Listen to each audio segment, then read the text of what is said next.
الرحمن الرحیم۔ السلام علیکم۔ اگر تو 10 برس تک بھی بے روزگار رہے اور تیرے پاس کھانے کو بھی کچھ نہ ہو تو پھر بھی علم سے منہ نہ موڑ۔ جو حد سے زیادہ پیار کرتا ہے وہ حد سے زیادہ نفرت بھی کر سکتا ہے، کیونکہ شیشہ جب ٹوٹتا ہے تو وہ خطرناک خنجر بن جاتا ہے۔ زہر دکانوں پر نکلی اور زبانوں پر اصلی ملتا ہے۔ زیادہ کی ہوس حاصل شدہ کا لطف نہیں لینے دیتی۔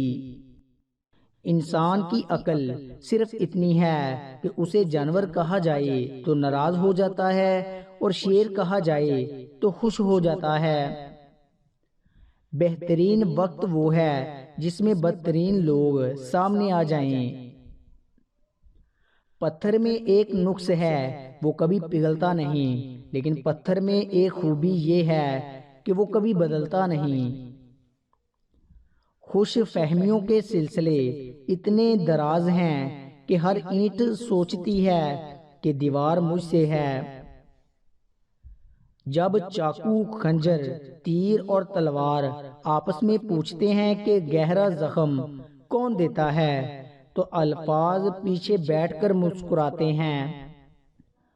اللہ تعالیٰ جب بہترین سے نوازتا ہے تو پہلے آزمائش سے گزارتا ہے۔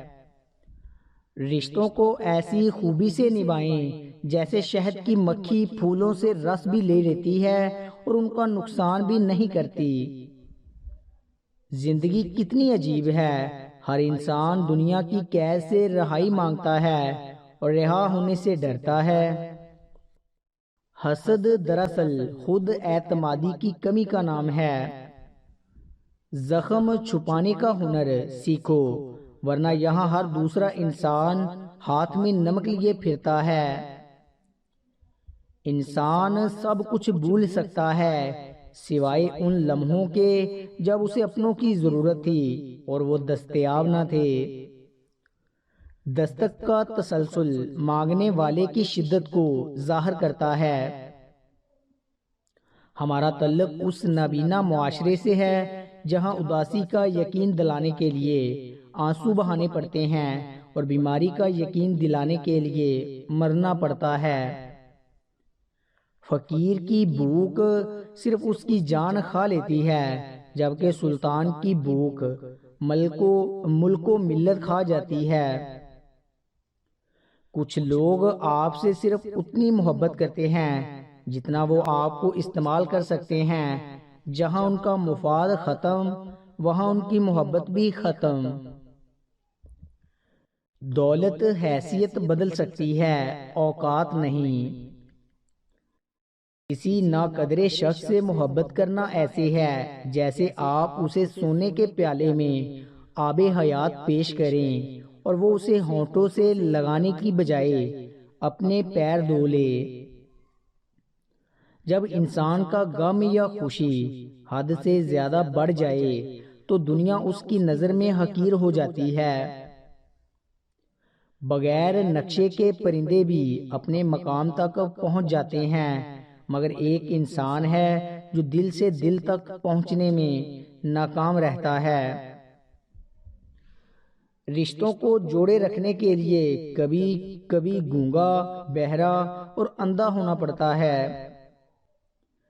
تیرے وجود کی بنیاد تیرا باپ ہی ہے، اگر وہ نہ ہوتا تو تو بھی نہ ہوتا، تو جان لو تمہارے اندر جو بھی اچھائی ہے اس نعمت کی بنیاد تمہارا باپ ہے۔ انسان سے محبت وہی کر سکتا ہے جس پر خدا مہربان ہو۔ اگر آپ حادثاتی طور پر کسی سے 2-4 کتابیں زیادہ پڑھ گئے ہیں تو انہیں ہضم کرنا سیکھیں، دوسروں کا جینا حرام نہ کریں۔ سب سے بہتر اور عزت کا لقمہ وہ ہے جسے اپنی محنت اور کوشش سے حاصل کیا جائے۔ ہم لوگ نیک بننا نہیں، صرف نیک دکھنا اور نیک کہلانا چاہتے ہیں، اور یہ منافقت کا سب سے اعلیٰ درجہ ہے۔ خودکشی اسلام میں حرام ہے اور موت مسائل کا حل نہیں ہوتی۔ انسان اکڑ کر ایک ٹیلے پر نہیں چڑھ سکتا، لیکن جھک کر ایک پہاڑ پر پہنچ سکتا ہے۔ عاجزی سے جھکنا سیکھیں تاکہ بلندی نصیب ہو۔ یہ دنیا بوڑھی ہو چکی ہے اور مجھے وہ دنیا چاہیے جو بچوں کی طرح مسکرائے۔ اگر قدر نہیں کرو گے تو اللہ چھین لے گا، وہ پھر چاہے رزق ہو یا عشق۔ زندگی مسلسل امتحان ہے، یہاں 10 بار گرنے کے بعد 11ویں بار اٹھ جانے کا نام کامیابی ہے۔ بہترین زندگی جینے کے لیے اس حقیقت کو تسلیم کرنا پڑتا ہے کہ سب کو سب کچھ نہیں مل سکتا۔ اللہ اور انسان کا تعلق الف ہے، یہ ایک سیدھی لکیر جیسا تعلق ہے جس کے ایک سرے پر اللہ ہے اور دوسرے سرے پر بندہ ہے۔ پریشان نہ ہوں، اللہ بھی وہی دروازہ کھولتا ہے جس کی چابی آپ کے پاس نہیں ہوتی۔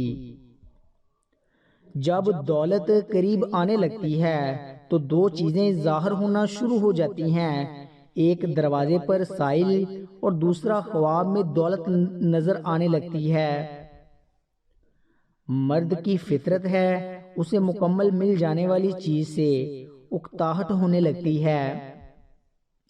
انسان دنیا میں بہت سے برے کام مختلف قسم کے خوف کی وجہ سے کرتا ہے۔ اگر خدا کی مدد پر یقین کامل ہو جائے تو انسان برائیوں سے بچ سکتا ہے۔ اچھا بولنے سے پہلے اچھا سننا ضروری ہے۔ ایک انسان کو پہلے اچھا سننا چاہیے اور اسی سے بولنے کا فن سیکھنا چاہیے۔ روٹی کا خشک ٹکڑا اور یا رزاق کو لکھ کر جیب میں رکھا کرو، بہت جلد دولت مند بن جاؤ گے۔ وہی بندہ اپنے مقصد میں کامیاب ہوتا ہے جو اپنے نفس کے خلاف جنگ کرتا ہے۔